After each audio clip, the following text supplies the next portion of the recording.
Transformation est un mot fort, un concept puissant.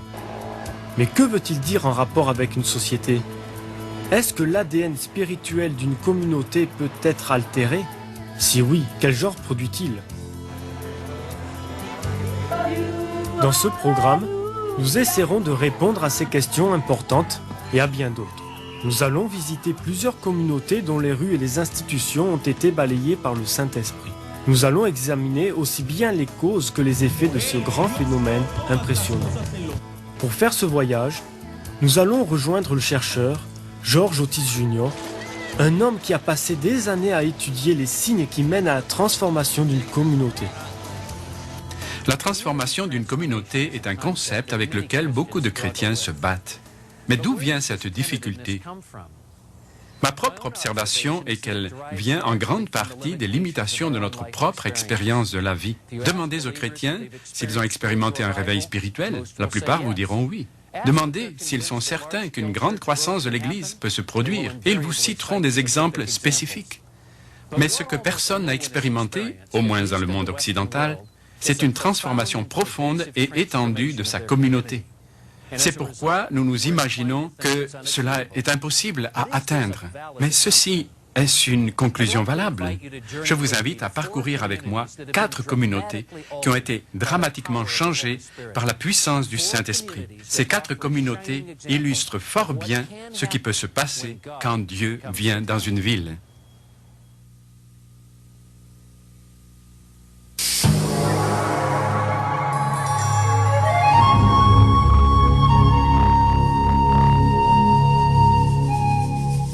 Elle était connue comme la capitale mondiale de la drogue.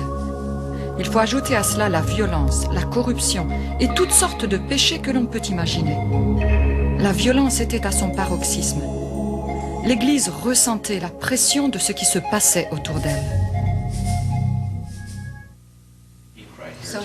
Alors voilà l'Amazonie, qui est l'Amazonie de Colombie, du Brésil et du Pérou. On y trouve beaucoup de laboratoires de cocaïne.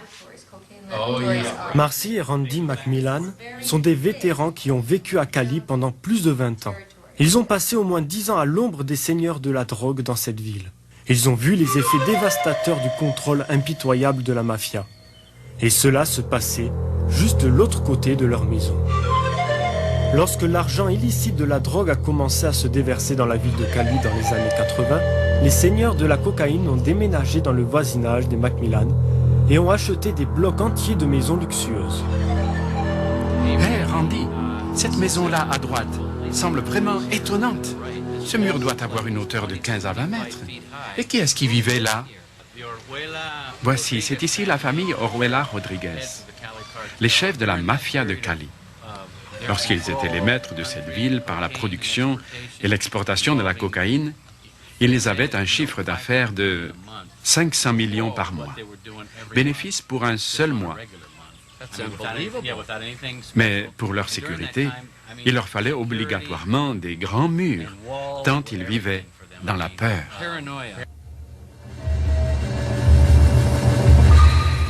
Pendant des années, la Colombie était le plus grand exportateur de cocaïne. Elle envoyait 1000 tonnes par an aux États-Unis et en Europe.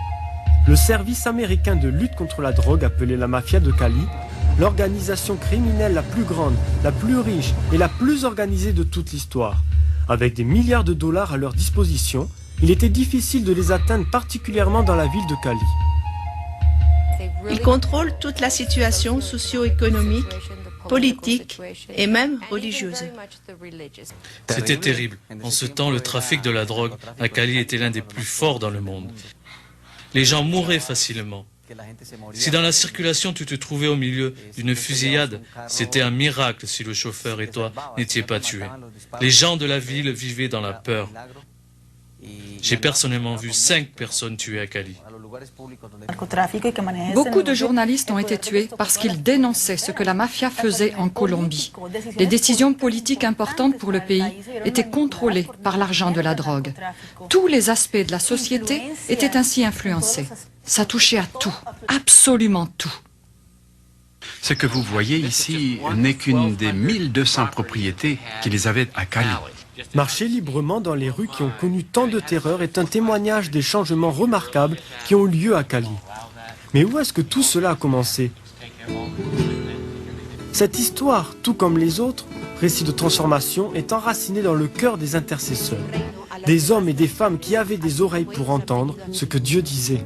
Dieu nous a parlé en nous demandant de venir à Cali. Ruth Roybal et son mari Julio sont venus à Cali en 1978. Ils étaient choqués de voir de grandes ténèbres sur la ville. Mais Julio était convaincu que si le peuple de Dieu se mettait ensemble et priait, l'emprise de l'ennemi serait brisée. Il y avait seulement un problème. Personne ne voulait le faire.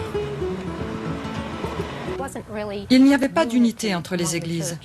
Chacun menait sa vie chrétienne à sa guise et se contentait de bénir ses frères, leur souhaitant de merveilleux moments dans leur église. L'association des pasteurs était seulement un jeu d'écriture, mais rien n'avait d'effectif. Chacun travaillait de son côté. L'unité n'était pas du tout recherchée. Après un désaccord, Julio s'est retiré de l'association des pasteurs qui était déjà précaire. Mais il réalisa qu'il contribuait encore à la désunion. Dieu lui dit, tu ne dois pas t'offenser. Tu dois pardonner. Il a reçu ce message et a pensé, si je veux refléter Jésus, rien ne doit m'offenser. Julio retourna voir les pasteurs et leur demanda pardon. Ils ne pouvaient pas continuer à marcher dans la désunion, surtout pas au moment où leur ville avait de grands défis à relever.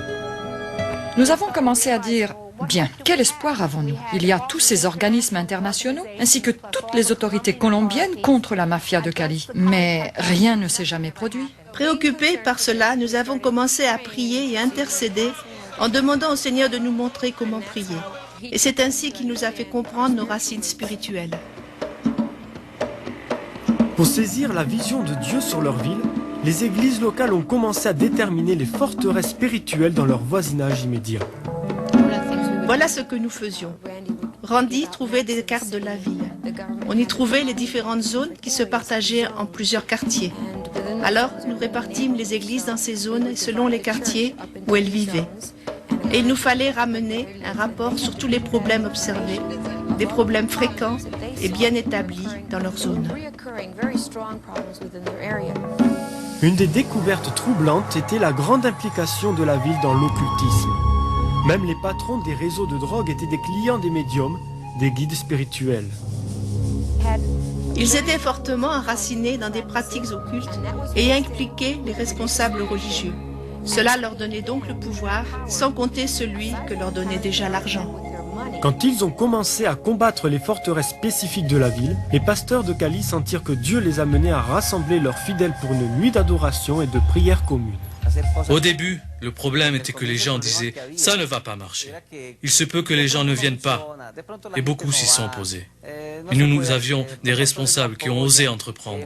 Ils ont osé, comprenant que c'était la volonté de Dieu.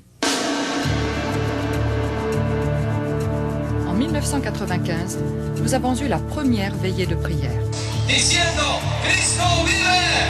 Did you feel the mountains tremble? Ils ont prié contre les principautés et les puissances. Ils ont prié pour l'unité, en comptant sur Dieu pour qu'il se manifeste dans les églises. À ce moment, le maire est monté sur le podium et a prié pour Cali et a dit « Cali appartient à Jésus-Christ ». Lorsque les chrétiens entendirent ces paroles venant du maire de la ville, ce fut une confirmation de ce que l'Esprit Saint faisait dans la ville. 48 heures après l'événement, le journal quotidien titrait « Aucun homicide ». Pour la première fois de mémoire de citoyens, Cali avait eu un week-end entier sans un seul meurtre. Un événement digne d'attention dans une ville qui comptait en moyenne 15 meurtres par jour. Après les principaux fruits de la prière, des programmes d'intercession ont continué et c'est là que l'on a commencé à voir les résultats. 10 jours après, le premier patron du réseau de drogue est tombé. Dieu était en train de changer la vie.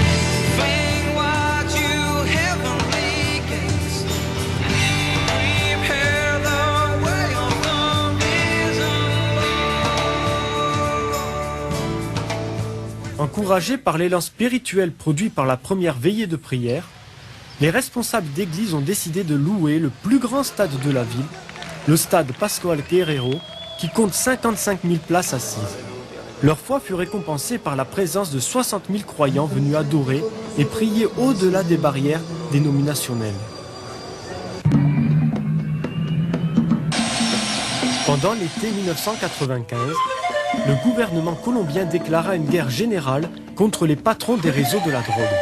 6500 commandos d'élite furent disséminés dans Cali avec l'ordre d'arrêter les chefs de la mafia. Il y avait 7 chefs importants de réseaux de drogue. 6 sont tombés au cours des 9 mois durant lesquels nous avons vraiment commencé à prier ensemble.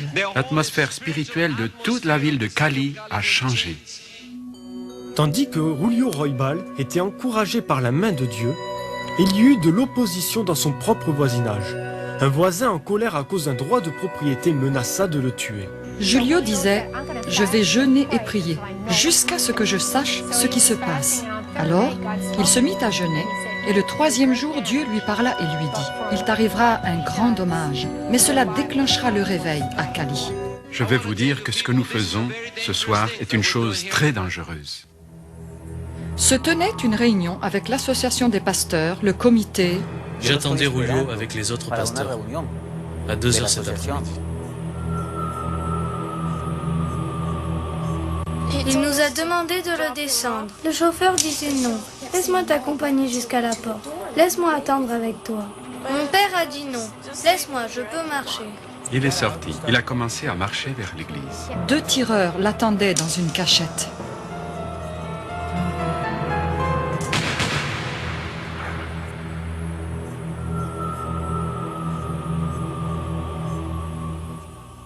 C'était la dernière fois que je le voyais.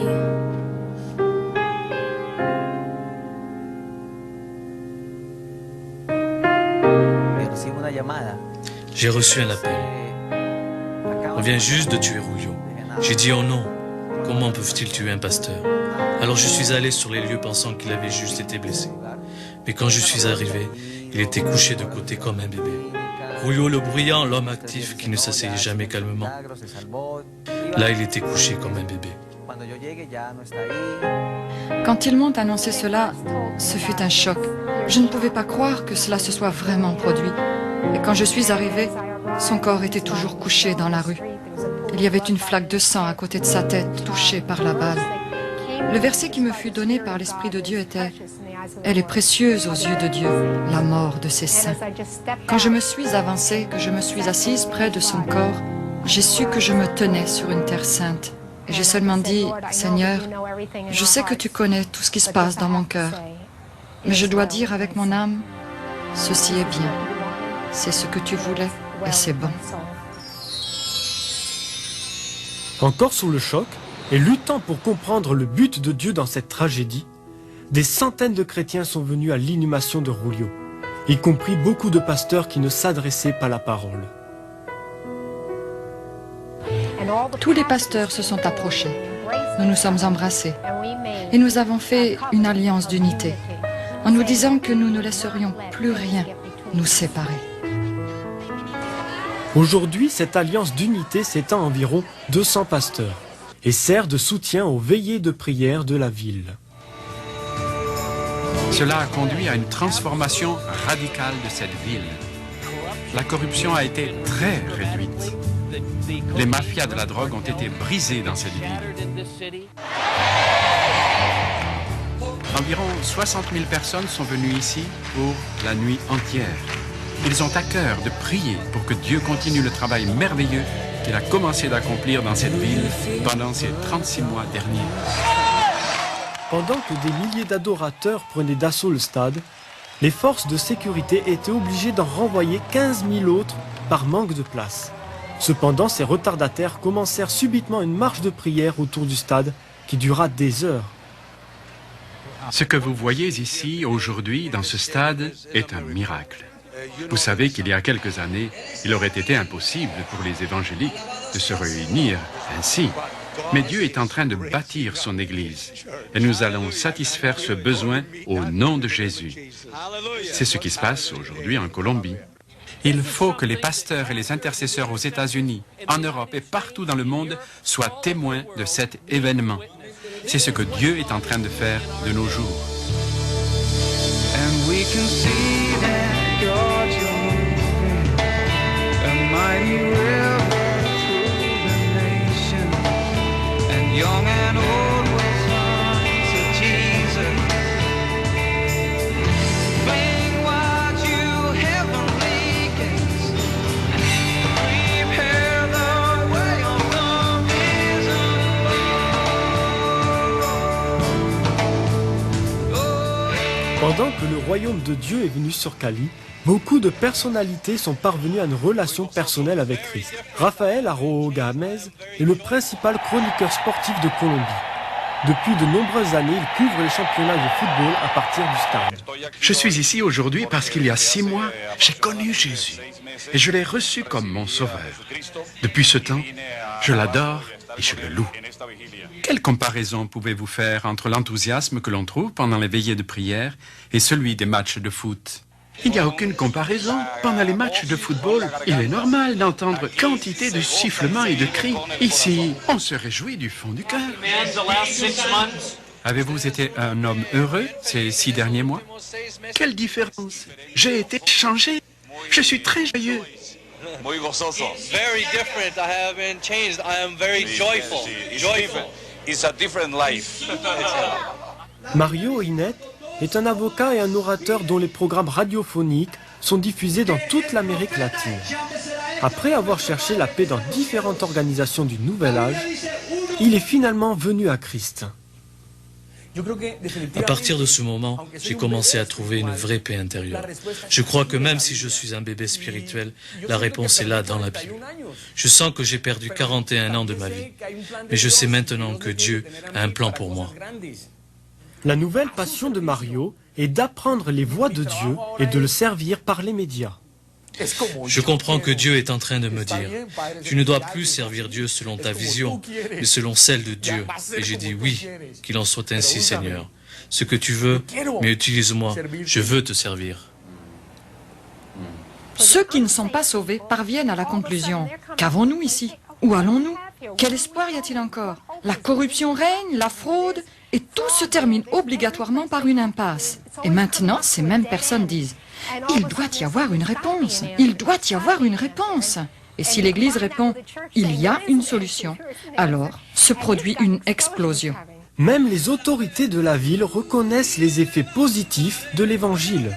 Les autorités disaient au président de l'association des pasteurs, « Hé les gars, écoutez, nous avons besoin de plus de serviteurs de Dieu dans le gouvernement. Nous avons besoin de gens honnêtes comme vous. » Et le maire avait dit, « Je ne peux pas vous facturer l'utilisation du stade parce que vous nous rendez service. » Maintenant, il voit une église qui apporte quelque chose de positif. Quand les églises locales ont voulu offrir un changement spirituel à la fête traditionnelle de Cali, un festival de 10 jours accompagné de boissons et de débauches, les autorités ont accepté.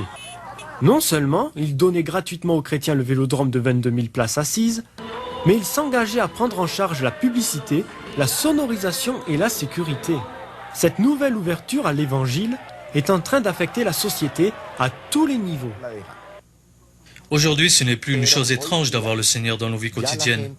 La classe aisée reconnaît qu'elle a besoin de Jésus dans sa vie.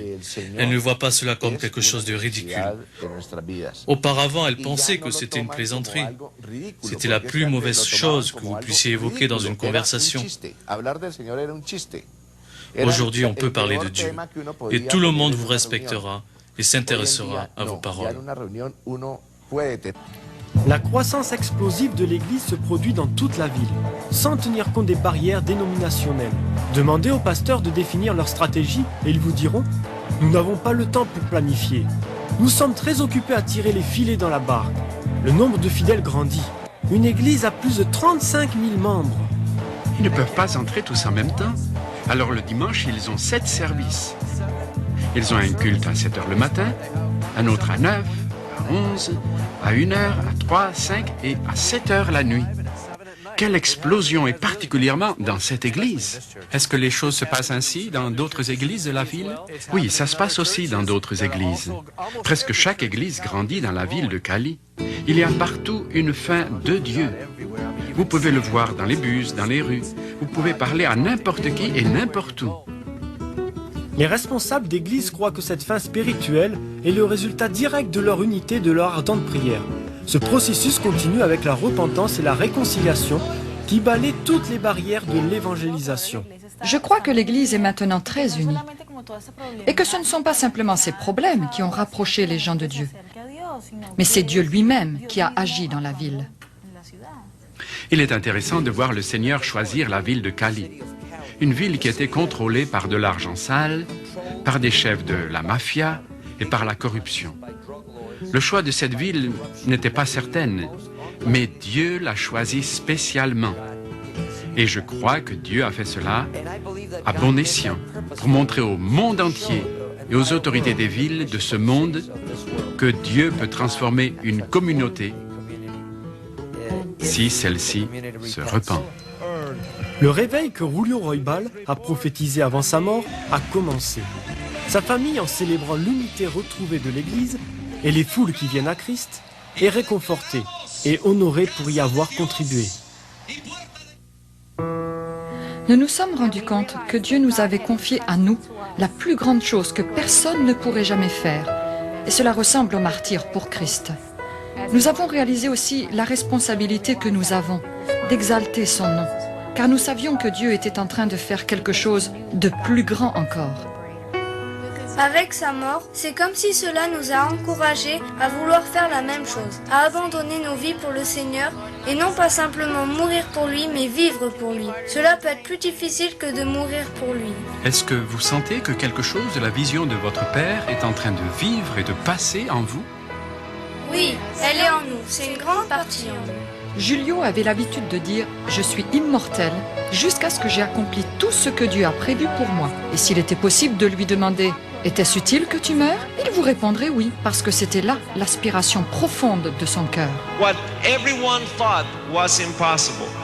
What everyone thought was totally, virtually, humanly impossible. I bear witness before God and you this evening that nothing is impossible for God. Nothing is impossible for God. Je pense que Dieu est en train de faire quelque chose de nouveau, non seulement dans la ville de Cali, non seulement dans la nation de la Colombie, mais à travers le monde entier aujourd'hui. Si c'est ce que l'Église veut voir se réaliser dans l'avenir, je veux aussi en être partie prenante.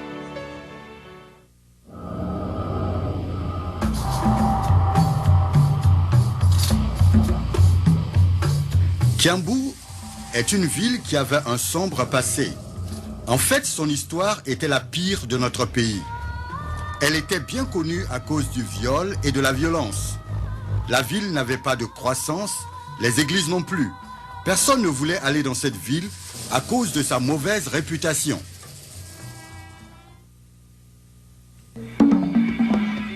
À la fin des années 80, cette banlieue de Nairobi est devenue un des lieux les plus dangereux du Kenya. Les bars étaient plus nombreux que les églises et les boutiques. En raison de l'alcoolisme, le taux de crime à Kiambu était le plus élevé de toute la nation. Personne, et particulièrement les femmes, n'osait sortir dès que la nuit tombait. Les fonctionnaires payaient des pourboires pour éviter leur affectation à Kiambu. En dépit des nombreuses années d'efforts dans cette ville de 65 000 habitants, aucune église n'a jamais pu croître au-delà de quelques douzaines de membres. Comme l'un des pasteurs le dit, nous prêchons l'évangile ici, mais les hommes ne sont pas sauvés. Le Seigneur nous a parlé à mon épouse et à moi en 1988 en nous disant de venir à Kiambu et d'y implanter une église. Les serviteurs de Dieu itinérants, Thomas et Margaret Muti, n'ont pas été effrayés lorsque Dieu les a appelés dans la ville de Kiambu.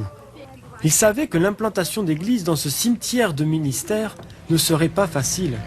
En fait, les collègues pasteurs à Nairobi pensaient que cette idée était de la folie. Et ils n'hésitaient pas à le dire. Mais les Muti s'étaient rendus compte que pour réussir, ils devraient identifier et combattre la source de l'oppression spirituelle de Kiambu. La Bible dit dans Éphésiens chapitre 6 verset 12 que nous ne luttons pas contre la chair ni contre le sang, mais contre les puissances, les principautés. Ainsi notre problème, ce n'était pas les habitants de la ville, mais les œuvres du diable au milieu des hommes. Pourquoi les gardent-ils dans cette voie? Pendant 6 mois, les Moutis s'étaient consacrés à la prière fervente et à la recherche. Alors, nous avons demandé à Dieu, quelle est la racine du problème? Nous avons prié, nous avons jeûné.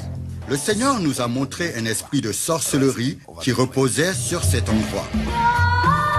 Ils ont découvert que beaucoup de choses qui se passent à Kiambu étaient liées à une puissante femme nommée Mama Jane. Bien qu'elle se dise chrétienne et qu'elle ait appelé sa maison de divination Clinique Emmanuel, ses affaires étaient de la pure sorcellerie. La clientèle de Mama Jane comprenait les grands hommes d'affaires et les leaders politiques de la ville en quête de pratiques de divination. Se rendant compte que Kiambu était entre les mains des forces puissantes et mauvaises, les Moutis ont commencé à chercher Dieu. Après 6 mois, nous avons eu l'assurance dans notre esprit que la puissance spirituelle qui régnait sur la ville avait été vaincue.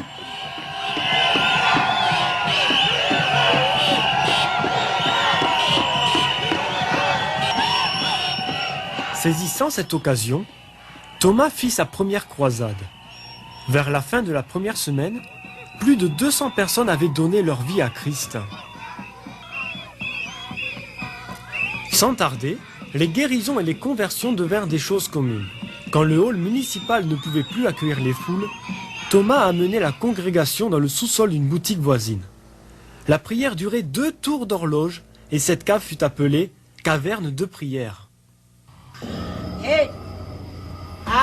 Affligée par ce changement, Mama Jane commença à contre-attaquer par la sorcellerie.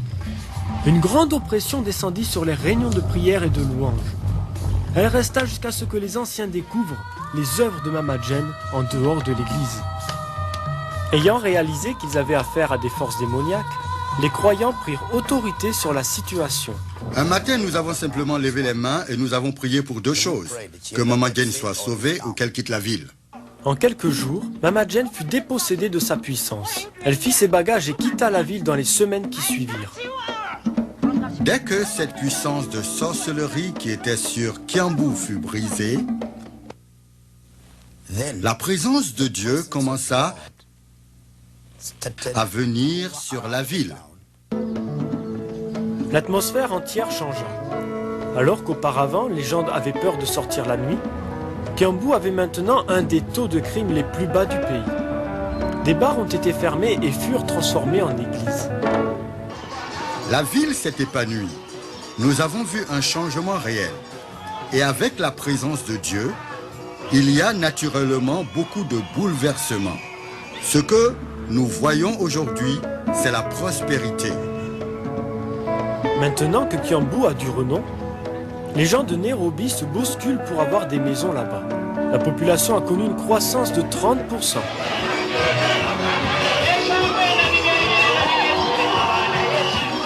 Les conversions aussi ont progressé. La caverne de prière de Kiambu, connue sous le nom d'église de la parole de foi, a atteint plus de 5000 membres. C'est bien pour une ville où la moyenne des fidèles dans les églises allait de 30 à 40 personnes.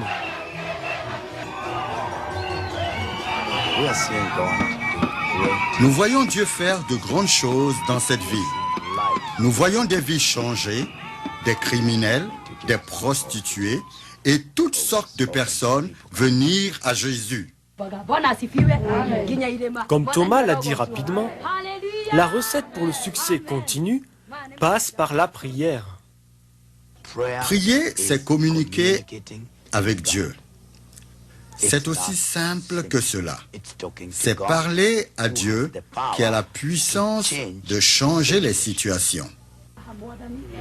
Maintenant, il y a beaucoup de prières dans cet endroit qui nous aident non seulement à maintenir ce que nous avons gagné, mais encore à gagner du terrain.